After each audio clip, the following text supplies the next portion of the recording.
Il colore giallo, quello dell'oro e dei sogni, introduce la gioia e la serenità del Natale.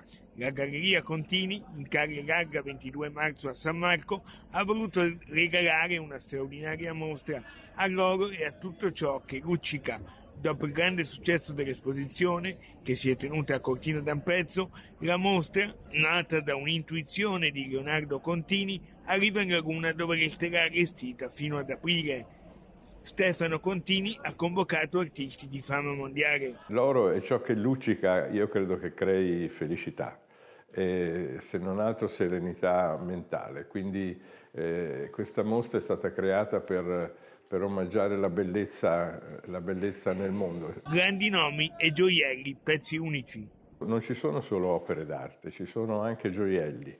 Questi gioielli creati da artisti, quali Acciugarri, quali Mitorai, che c'è una mostra straordinaria di Mitorai con i gioielli, e soprattutto con uno stand, una sala dedicata a Riccardo Contini, che ormai è un design di gioielli famosissimo. Invito veramente a vederla perché è unica nel suo genere. Io sono estremamente onorato di giocare in casa oggi, e dopo diversi successi che abbiamo avuto in giro per il mondo con i miei gioielli. Racconto velocemente quello che è il mio lavoro. Noi realizziamo gioielli unici in oro Fairmined, quindi un oro che rispetta chi lo estrae e il territorio di estrazione, raccontando il viaggio di una freccia che ho sognato e che dialoga con la natura. E quindi in ogni gioiello si può vedere questo viaggio